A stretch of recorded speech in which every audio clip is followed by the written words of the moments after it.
Can I tell if a patient of mine is going to go to heaven or hell?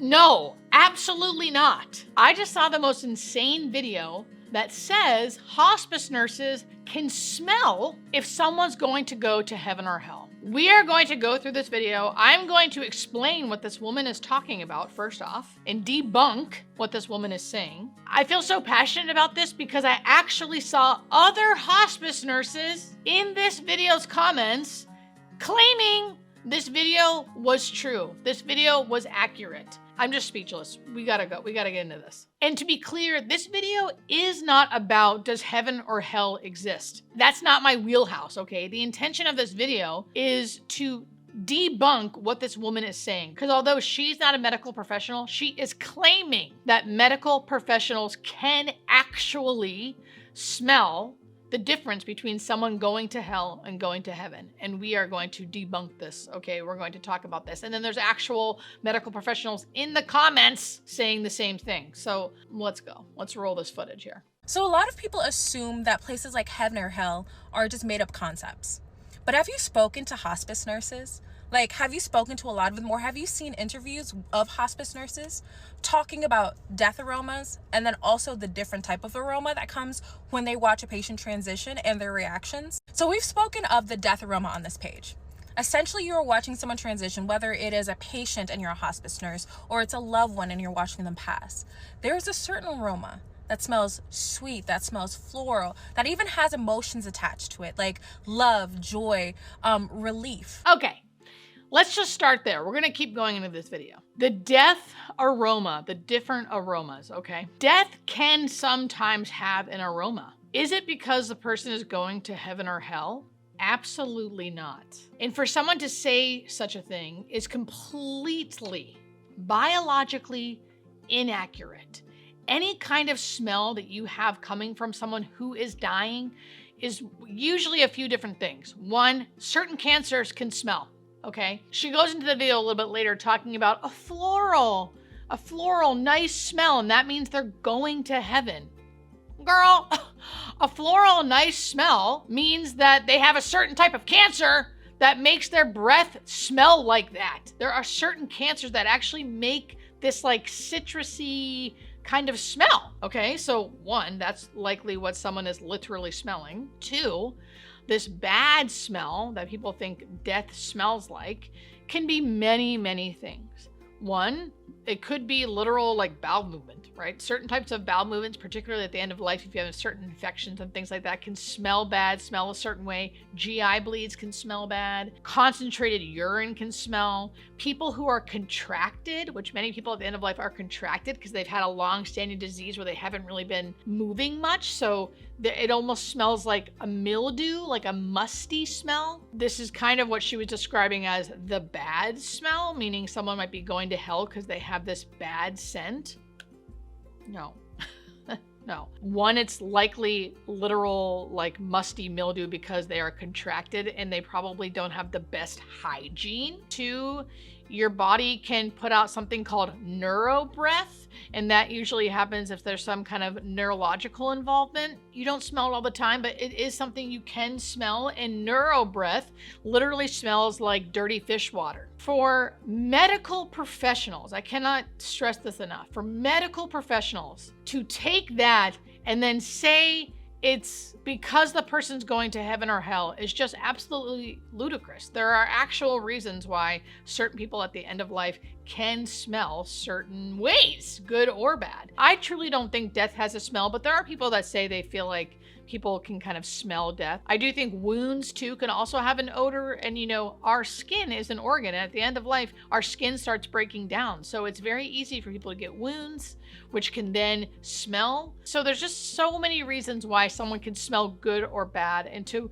relate it to heaven or hell is just, can you tell I'm fired up? It's like, I just get so defeated when I see videos like this. You know, I'm trying to educate so many people around death and dying to help decrease the fear around death. There's so much fear around death already. For people to come out with videos like this, which we're gonna get more into that video because she starts saying even crazier things, to put out videos like this just to get clicks, just to get people watching, puts people more at fear, at odds with death.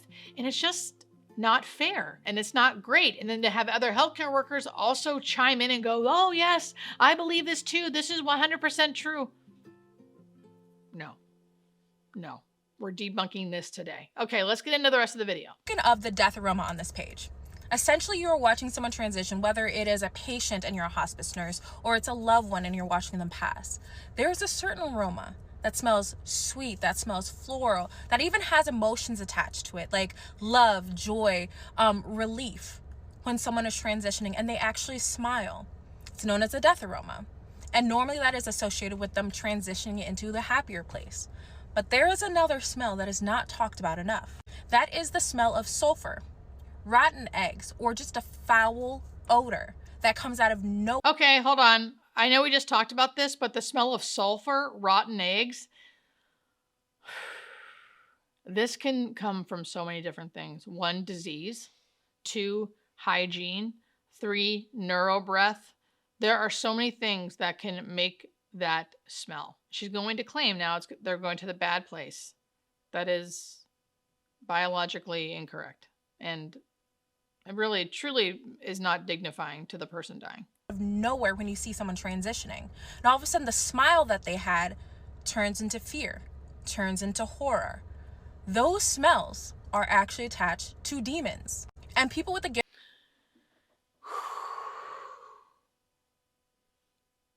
I'm speechless. Okay, I'm speechless. I have never in my 17 or 18 years of nursing have ever seen someone looking like they were quote unquote going to hell. Ever.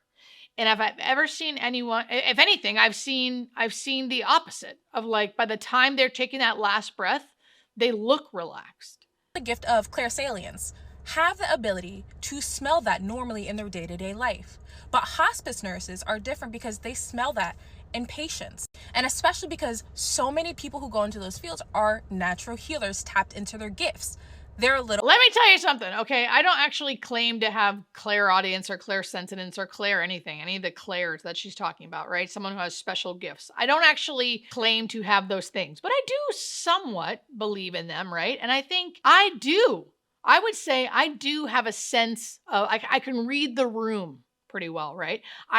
You guys heard me on this channel. I've had things happen to me where I think I've seen an angel. I think I've had a shared death experience where a patient has come to me and showed me what it was like to die, right? So I have some kind of ability to kind of read that and have certain feelings when I enter rooms. And again, I have never had a feeling of someone going to hell or going to a bad place or their demons being around somewhere. And the people who I have seen were like the woman that I saw the angel with and the man who showed me the shared death experience. Neither one of those people were religious. I am not anti-religious. I love it. I think people who have faith do seem to have an easier death, right? Faith in whatever. But I do want to say the experiences that I have had with people who have had, like, we'd say like mystical experiences, those people were not religious. They didn't have a religion they followed. That's going to hurt some of you guys because I know when you are religious and you do have a certain belief, you want everyone to believe what you believe. And I am all for people believing what they want to believe. But I just need to tell you from my experience, and I do think I have abilities to an extent. This is not true. What she is saying is not true. Okay, let's keep going here.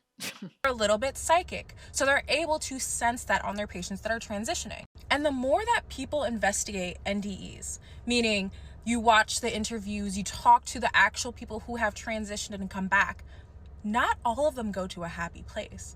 Not all of them meet someone that they call God. They actually have said that they've gone somewhere that was so cruel that once they came back out, they've been traumatized for the rest of their life. And they've actually Okay, I don't know about this. I don't believe in it personally, right? I don't believe that there is like a bad place we can go. But that's my belief. And I know I could be wrong. But my point about this part of the video is why? Why are we fear-mongering? Why? I mean, I guess because she believes that. That has all I can tell you. If you have fear, if you have some fear around that, personally, I have never, as a hospice nurse who actually has witnessed hundreds of people die, this has not been my experience. Ever. Ever, ever, ever. They completely changed their action. So the question remains, what actually is next? If people have come back from the other side and a lot of their stories match up, what do we really know about what happens next in the process? The last thing we need around death and dying is more fear. And as someone who is around it all the time, I take personal offense to videos like this because I guarantee, I don't actually know this woman and I don't want anyone to bring like hate to her, you know. It's not about her, right? It's about the video. But I wonder if she's really been around death all that much. You know, I speak from experience. I speak from years and years of experience of being around it when I say that there is nothing to fear. Hence the title of my book.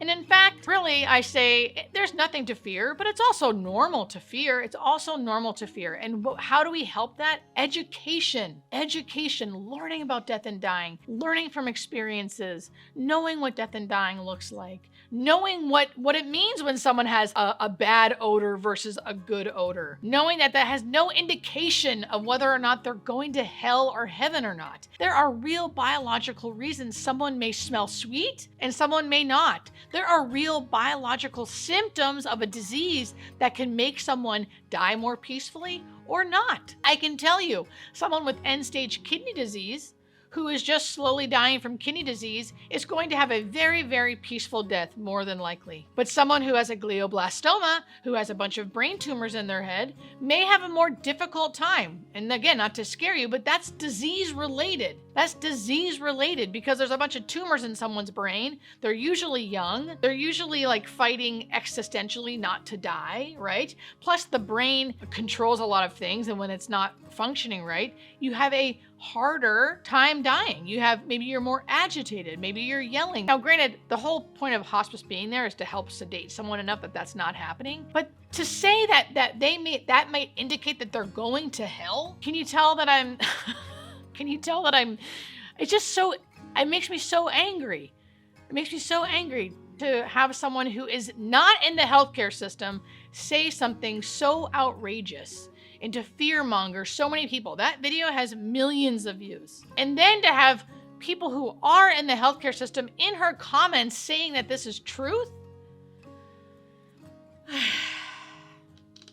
I need to calm down.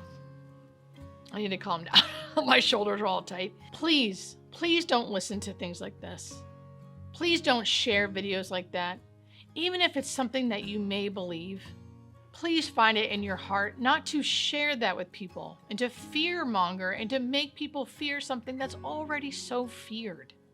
We don't need more of that. We need more education. We need more truth.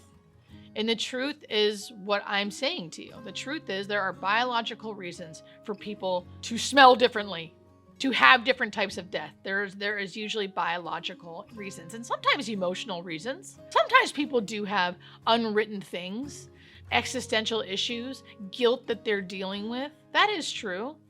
That doesn't necessarily mean that they're going to hell. The truth of the matter is we don't know. We don't know. Now, I feel like I've experienced enough to say, I know my beliefs. I don't think people are going to hell. Again, that's just a belief, but that's my belief. We are constantly fed things on social media, and I think it is so important for you to be aware of what you're taking in and what you're consuming, because it can really affect how you live and how you die.